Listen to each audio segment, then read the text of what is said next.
各位弟兄姐妹，大家晚安，大家平安。我们今天晚上要请立柱长老来带领我们大家做开始的祷告。亲爱的主，谢谢你赏赐甜蜜的时间，让我们在你的话语当中浸泡得着。求你在每一天的操练里面，使教会的心被兴起，让弟兄姐妹有一个合一向前的心智，一同建造教会，一同在生命长进，帮助我们在正确的事上有高度的专注力，好的协调能力。更重要的是有向着主的心智。谢谢主与我们同在，保守我们以下的时间，奉耶稣基督的名祷告，阿们。阿们。好，那我们今天读历代志，我们昨天有讲到12个支派是来自雅各12个儿子。从这张图当中，我们可以看到，按照4个老婆，按照顺序，就这12个兄弟。而雅各下这12支派成为一个非常重要，因为以色列是从雅各来开始啊，所以雅各的后代也是继续继承亚伯拉罕的约。除了我们在历代志，他首先介绍是犹大支派，然后我们昨天有讲到西缅支派跟着在南地，然后接下来是在约旦河东的流便，就是吕便支派，还有约旦河东的迦得支派是老七，还有就是约瑟的其中的长子的一半东马拿西，这3个都是在约旦河东的支派。那也是历代志所介绍的。那今天要来继续介绍的是利未支派哦。那利未并不算支派，因为它就是被分散在12支派当中。然后有马拉西、以法莲继承约瑟继承长子，所以它有双份。而利未呢，就分散在这12支派当中。好，那我们会从今天然后接下去按照顺序会再继续介绍以萨迦支派、便雅悯支派、拿伯他利支派、西马拿西和以法莲，还有亚瑟。但是有2个就是西布伦和但支派，在历代志当中是没有提到的。就算有提到，但是是非常的比例非常的小。好，那我们在昨天我们看到的是这个以色列的被掳之前的家谱，特别是在西缅和约旦河东。好，那我们知道这个吕便呢，因为肉体的情欲失去了长子的名分，甚至在约旦河东这些支派，因为属灵上的淫乱呢，也失去了上帝的同在和祝福。即便他们曾经在征战当中有大胜利，有以4万多人俘虏了10万多人，但是呢，上帝仍然弃绝了他们，把他们交在亚述皇帝的手上。今天我们要继续看的是第6章。第6章呢，是讲到利未人跟祭司是圣殿敬拜的主力，所以犹大是这个历代志它主轴，但是呢，另外一个很重要的就是花很大的篇幅在介绍利未人了。那这是圣经当中对利未人记载最详细的地方，除了利未记。那在今天的分段呢，1到15节讲到大祭司的家谱从亚伦下来，然后呢，亚伦的阿昼利未他的3个儿子就是亚伦的阿公阿公那一代，革顺、哥辖、米拉利。然后接着是31到48节，就在圣殿当中或是会幕当中的这些有的翻成这个诗班圣歌队、敬拜团。那现代做一本翻成圣殿的歌手 singer， 就是唱歌的人。那在第6章的49到53节讲到亚伦之后的12代的家谱。那还有就是最后呢，利未人他们也有产业，他们产业就是分散在各地方。好，那这个产业加一加呢还不少，总共有48座城，好，然后加上31个城区哦，所以是非常的多。好，那我们来读今天的好，那我们在读希伯来书的时候，我们知道耶稣基督他是按照麦基洗德的等次为祭司哦。好，那么今天就是看到从历代志可以看到旧约，从亚伯拉罕下来12个儿子当中，由利未担任祭司，犹大担任君王。那利未的祭司又传到了这个亚伦成大祭司，所以亚伦的后代成为这个大祭司的等次。但是呢，到了耶稣基督的身上呢，无论是从犹大支派或是从利未支派传承下来呢，都在耶稣基督的身上。所以我们读路加福音的第4章耶稣的族谱，会看到跟马太福音第1章耶稣的族谱怎么约瑟一上去父亲就不一样，因为一个是跟着这个玛利亚的族谱，一个是跟着约瑟的族谱。玛利亚族谱呢，因为玛利亚亲戚就是撒加利亚，他也是利未人的后代，所以耶稣他是双重身份，又是君王的后代，又是祭司的后代。好，所以从亚当开始的第60代，好，这样子的安排，好，这是我们要从圣经当中要去详细研究。好，我们谢谢路加福音第3章，好，才可以看到好这样子的安排。好，那我们来读今天的经文啊。好，来，我们先从第6章的第1节读到第15节。好，请立柱长老带我们来读。好，第1节，利未有3个儿子，革顺、哥辖、米拉利。哥辖有4个儿子，暗兰、以斯哈、希伯伦、乌薛。暗兰有2个儿子，亚伦、摩西，一个女儿美利安。亚伦有4个儿子，拿达、亚比户、以利亚撒、以他玛。以利亚撒的后代按父系传下的有菲尼哈、亚比书、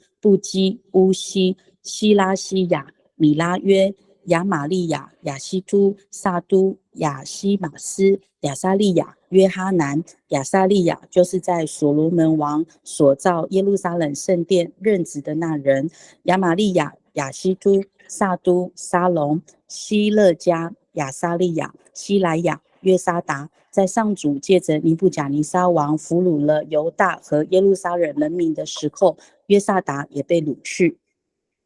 那这里讲到利未有3个儿子，那大家要有一个概念，利未是亚当的第几代呢？是第23代，因为他的父亲雅各是第22代，所以下去革顺、哥辖、米拉利，这是第24代。然后呢，我们可以看到几个重要人物，就是暗兰是摩西的老爸，暗兰呢他是第25代，那所以亚伦、摩西、美利安或是米利暗这3位呢都是26代啊。好，那亚伦的意思就是带来光的人，摩西的意思就是被拉上来。好，那米利暗的意思就是反抗。好，那这是在这当中可以看到这是利未支派。那其中还有一个呢，就是撒都啊，在第8节，撒都我们之后会再介绍。好，在撒母耳记下，撒都他也扮演着重要的角色。好，那还有就是还有一位就是亚撒利亚，亚撒利亚这个名字呢，好在圣经当中出现很多，乌西亚王也叫做亚撒利亚，但是这是指所罗门王建造耶路撒冷圣殿任职的那人，就是大祭司哦。好，那所以他是一个等于是第一个圣殿的第一个大祭司。好，那之前的会幕的大祭司，而是在圣殿当中的大祭司。好，但是呢，这15节讲到，当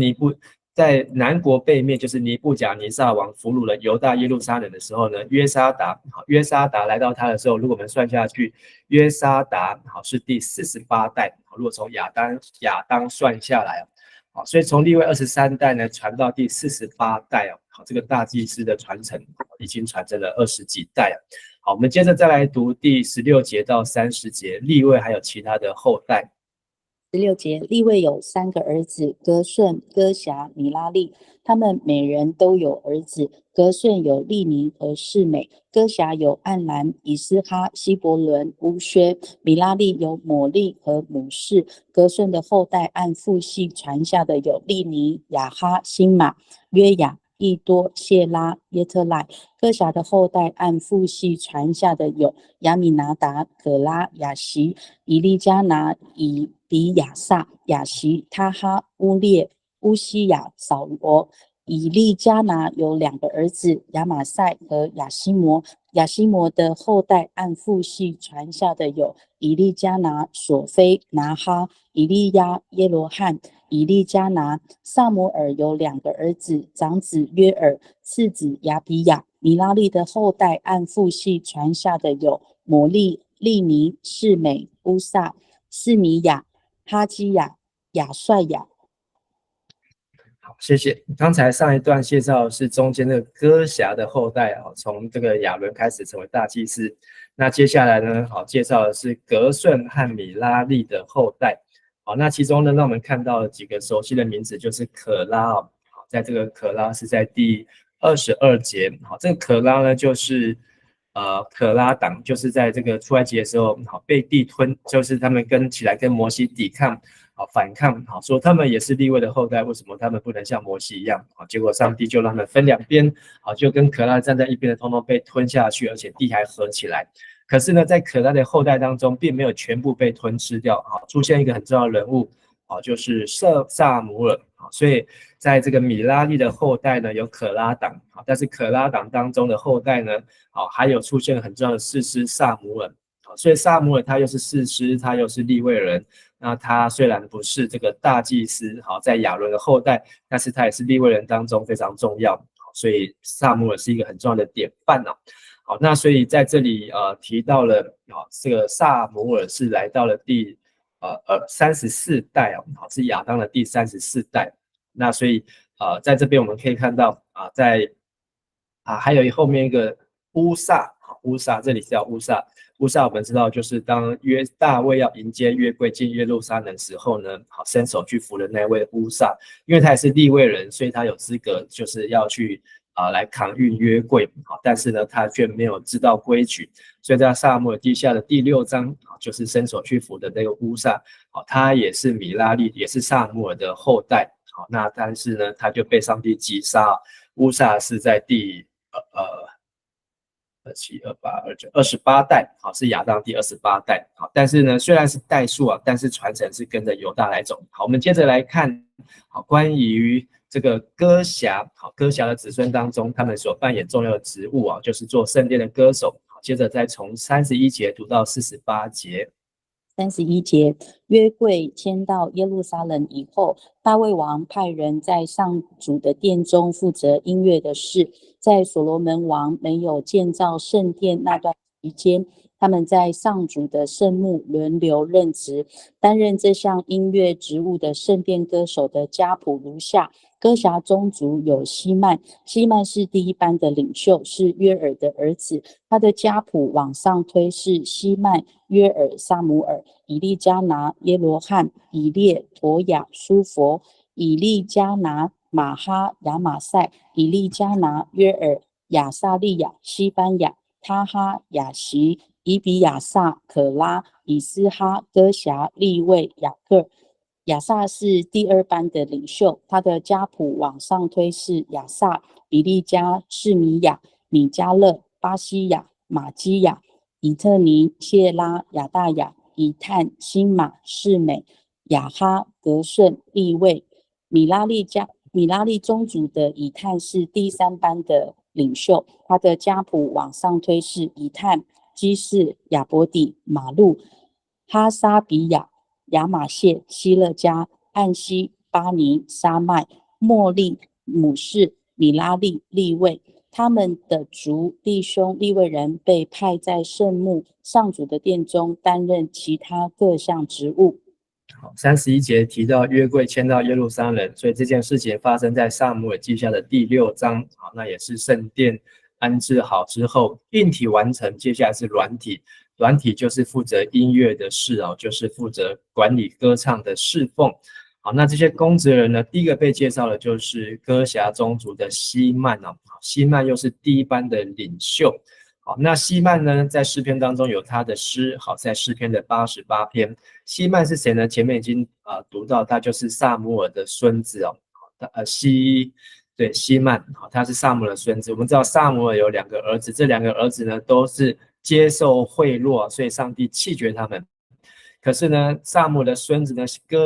希曼呢，却扮演非常重要的角色。希曼是亚当的第44代。好，那这里讲到约珥呢，是希曼的儿子，是第43代啊。好，那这里是在这是34节，好，34节提到了撒母耳，33节的后面。好，所以我们如果在每个名字上面你都标上他的代数了，你就知道这个人跟这个人的关系是什么。好，所以你可以从这边好可以推算。好，那到了38节，好，又出现了可拉。好，38节的前面，好，可拉是第26代，亚当的第26代。好，那这个在这个歌辖的子孙当中呢，好，因为利未的3个儿子中间这个歌辖呢，好，歌辖也就是这个亚伦这个大祭司的支派呢，不晓得什么原因，好，但是被拣选成为大祭司哦，好，所以在这大祭司当中，好，他的后代呢，好，也成为很重要的音乐的侍奉啊。那在38节提到这个39节。亚萨是第2班的领袖，好，所以这是希曼的兄弟啊。希曼呢，刚才讲到他是44代，可是呢，亚萨好，这个亚萨呢，从另外一个族谱来算呢，好，因为他们是不同的祖先呢，好，虽然都是利未的后代，亚萨算下来只有第37代哦，好，所以44代跟37代这当中差了8代哦，差了或是7代，好，所以但是呢，这里讲到亚萨好，和合本好。这里讲到第二班，为什么知道它是第二班呢？好，因为它是在希曼的右边，好，和合本是翻成亚萨在希曼的右边，好，那右边就是第2顺位，中间是第1顺位，好，所以希曼是第1班，好，是在正中间，亚萨是第2班，那左边是谁呢？左边的是在44节，好，44节这里是以探。以探是第3班的领袖，好，和合本翻成原文是在希曼的左边啊，所以是第3顺位，好，所以一个在中间，一个在右边，一个在左边，好，所以第1班、第2班、第3班，好，那这个以探呢，他是第36代，好，所以这3个人，中间、右边、左边，最年轻的是在希曼，好，以辈分来讲，他是第44代。好，第2年长的呢是以探，好，那第2年长是以探，最年长的是亚萨，好，但是因为这个萨姆尔的孙子希曼的缘故啊，好，那他一定有一个特别的突出，所以他成为这个不管是圣歌队或是敬拜团或是圣乐团，好，当中成为最重要的人物在中间，好，担任第1班的职务啊，好，所以这些人呢，好，48节提到说这些都是族弟兄利未人。派在圣幕上主的殿中担任各样的职务啊。好，那至于他们做什么职务呢？我们读到历代志上的23章，好，会再来完整的介绍。如果你有空的话，你也可以先去看到历代志上23章，就介绍利未人到底在圣殿做什么。接下来从49节到53节，是从亚伦开始往后算的12代。好，我们再请立处长老带我们来读。亚伦和他的后代供奉香火，并在祭坛上献烧化祭。他们的职务是主理至圣所的一切礼拜事宜，并且献生祭。他们按照上帝的仆人摩西所指示的做这些事，为以色列人赎罪。亚伦的后代按父系传下的有以利亚撒、菲尼哈、亚比书、布基、乌西、希拉西亚、米拉约、亚玛利亚、亚西珠、萨都、亚西马斯。好，那这些名字呢，其实在我们今天的第6章的3节到8节已经提过一次了。这里要再提一次呢，好，是特别凸显亚伦后裔就是大祭司，而他们所做的事情就是要供奉香火，在祭坛上献烧化祭，他们的职务主理是礼拜一切的事宜，并且来献生祭，就是要带百姓到上帝的面前哦。所以这是亚伦往后算的12代，每一代就在圣殿里面做这样的事情。那当然我们看到都是男性，好，那再来就是都是父子传承下来的关系。好，按照我们现在的机遇来讲，实在是怎么可能都能够一直生男生，一直生男生。好，但是这也是上帝在旧约当中的心意和旨意啊。好，那生儿育女，生养众多。好，那我们接下来呢，看最后一段，好，比较长的是54节到81节，里面会讲到利未人他们住在什么地方。好，再请立处长带我们来读。54节，以下是亚伦后代哥辖宗族所分得的地区，在利未人所分得的土地当中，哥辖宗族分到的是第1份。这地区包括在犹大境内的希伯伦和附近的草原，但是属于希伯伦城的田地和村庄已经分给耶孚尼的儿子迦勒。亚伦后代分配到的城镇如下：希伯伦庇护城之一，亚提尔利拿、以实提莫、希伦、底比、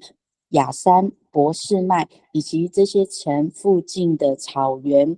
在便雅悯境内，他们分到加巴、亚勒灭和亚拿突，以及这些城附近的草原。他们的家族共有13座城可居住。哥辖宗族其余的家族抽签分到西马拿西境内的10座城。得顺宗族的各家分到13座城，在以撒迦、亚设、拿弗他利和巴山的东马拿西境内。米拉利家族的各家也同样以抽签分到12座城，在吕便、迦得和西布伦境内。以色列人就这样把城镇和附近的草原分配给利未人。上面所提到在犹大、西缅和便雅悯境内的城镇也是用抽签分配的。哥辖宗族有些家族分到以法莲境内的城镇，有以法莲山区的事件庇护城之一基色、约缅、伯和伦、雅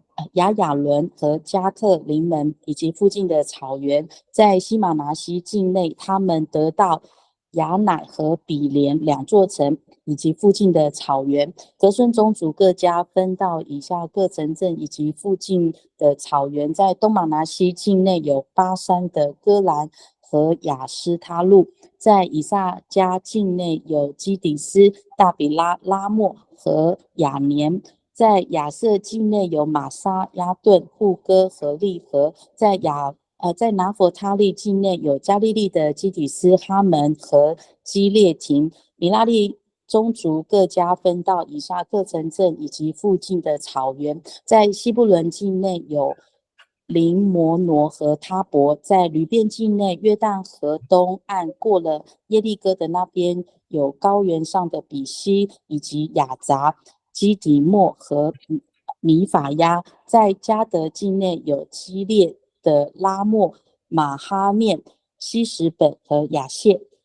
好，太棒了，我们把今天的读完了。好，那是利未人他们的名单。好，然后3个大宗族就是格顺、哥辖、米拉利。好，然后从哥辖下去就是大祭司的后裔，以及他们一直到圣殿所罗门的时候，好，他们按着班次，好，有这个圣歌队、诗班或是敬拜团，好，圣乐团，好，那有哥辖在中间，第2班次是亚萨，第3班次是以探。好，但是到了这个所罗门的时候呢，好，这个以探呢又换了杜哈顿哦，好来取代。好，那但现在呢看到就是这个利未他们到底住在哪里呢？好，他们是用抽签的，好，所以他们是在利未人滑鼠出来，在利未人所得到的土地当中，哥辖分到地份，好，就是首先抽签哦，好，而且一抽到哪里呢？抽到犹大境内和希伯伦附近的草原啊，所以他们抽到了君王的这个后裔啊，但是那时候都还没有君王啊，所以这也不是用分的抽的。但是呢，因为犹大境内呢里面还有包括给耶弗尼的儿子迦勒啊，这就是和约书亚一起进迦南地的这位迦勒啊，因为迦勒他是第一个上去攻打犹大3地的啊，所以他先得到这个犹大3地啊，成为他的产业。但是他们也都一起在那里，好，在共居。好，那接下来又继续的抽签。好，所以抽签的结果呢，哥辖宗族抽到了13座10座城，然后格顺呢抽到了13座城，米拉利呢抽到了12座城。好，所以还有这当中还有大祭司就是亚伦，他有13座城哦。好，所以利未的后代呢，虽然是3个支族，但是因为亚伦好又多的一份，好，所以四个总共有48座城，好，分散在我们昨天看那张地图，好，12支派的当中。那这些利未人他们为什么是城没有土地呢？因为他们不耕种，他们的工作就是做圣殿的工作，好，但是那时候呢，圣殿只有1个，好，所以他们必须按着班次。好，这礼拜轮到哪一班？好，或是这个期间换到谁就要去那边上班。好，没有上班期间，他们可以在他们的家里面，好，可以在家中，好，但是呢，他们都要来轮班，好，来侍奉上帝。好，那这个利未人当中，他们就是从所有的以色列12个支派，好，因为约瑟有2个。然后他们要1/10，好，都要送到利未人手中，而利未人所有收到的1/10要送到的就是亚伦，好，就是大祭司的后裔，好，就是祭司家族的手中哦，好，所以他们拿到祭司家族是拿到全国的1%哦，不要小看1%，好，如果是台湾中华民国1年的1%，那有多少呢？好，是非常的多，而只有在这些，难怪到耶稣的时代，好，这些撒都该人，好，就是这些的祭司家族。好，他们就是都穿高贵布料的衣服，好，然后他们不食人间烟火，好，那他们只有把自己分别为圣，好，不沾染世俗，好，可是他们非常的不贴近人民啊。好，那后面66节提到的就是哥辖的宗族。好，那他们接下来后面呢，好，不管是哥辖、革顺、米拉利，他们还有其余的子孙，而且他们也得到了城镇，包括了陶城，得到了郊野，好，得到了一些的城镇和附近的草原啊，好，所以他们有城，好，也有地，好，那而且不少，那加一加呢，总共有31个。所以48座城加上31个城区和郊野啊，好，这是这利未的3个儿子呢，好，他们分享出去的。好，那我们刚才看到，就是从利未第23代，一直到这个被掳去之后的48代，从这个23代到48代当中呢，就是北国、南北国，就是扫罗王国、大卫王国、所罗门王国，后来分裂王国，北国、南国。好，这23到48代当中，好，他们一直利未人享有，不论是在约旦河东、约旦河西。好，那今天这段经文，好，让我们看见的就是利未人，他们是要专心的侍奉神，所以上帝也让他们就是不用去烦恼耕种，世上要吃什么、喝什么、穿什么，好，而由其他的11个支派，应该说12个支派来供应他们，而他们所要专心的就是要来侍奉上帝啊。那在今天眼光就很像是在教会当中全职服侍的人哦，全职服侍的人好像是利未人，当然包括牧师啊、传道啊，包括全职同工啊、干事啊。好，因为我们就是在教会里面做工作，所以在教会里面工作当中，好，其实他们也享有家庭，并不像天主教一样，他们不结婚，不生小孩。好，利未人他们也成家立业，他们也结婚也有小孩，甚至还有自己的城镇，还有自己的地，还有和平原啊。好，但是最重要就是他们要能够维持圣殿的方巡功能。啊，不论是唱诗歌，不论是敬拜，啊，不论是圣殿的事务是献祭，好，那在这利未人当中，还有一批的就是有祭司，好，他们又在负责更重要的献祭的工作。好，那所以让我们提醒我们，好，那我们无论我们是不是全职服侍上帝，但是我们都要做工，都要工作。好，那我们没有全职服侍上帝，我们可能是代职侍奉、代职服侍。好，那我们的工作呢，就是我们要认真的工作，而且要认真的奉献，让上帝的家有粮。好，让上帝的家能够不断的来供应这一些全职同工好的需要。好，那在今天的教会，很多的教会他们的敬拜团好是全职的，好，就是不是像我们教会是用轮值的，好，是全职的敬拜团。好，所以他们在教会当中的服事呢，好，就能够维持这样的侍奉啊。好，那当然迦南教会也可以考虑，好，就是将来的发展。好，因为以前我们迦南教会也有一位音乐牧师，好，曾经也有一位音乐牧师啊。好，那我们也都有这样子的先例啊。好，所以让我们可以继续的好把这个在圣殿当中，好，除了做礼拜，除了献祭，很重要就是音乐啊，好，用音乐好能够带出上帝的同在。好，所以我们在读历代志的时候呢，特别是历代志下，好，我们读到所罗门献圣殿的时候，为什么上帝的荣耀能够彰显，都是因为有这一批的利未人，因为有这一批，好，他们不是无名氏，他们的名字早就先被记在历代志的上面，历代志上，好，然后他们所扮演好他们的角色。没有在献圣殿那一当中，好，在献圣的时候放炮吐锤，或是这个音调不准，好，没有，好，他们是可以献出一个完美无瑕，是一个荣耀上帝的侍奉啊，好，也盼望我们每一个人好都能够学习像成为一个利未人，好，能够把最好的献给上帝。好，我们今天就分享到这边，我们一起来祷告。阿爸父神，我们感谢你带领我们今天共读历代志上第6章，也让我们看见利未人他们是一个上帝所拣选，并且要在各个支派当中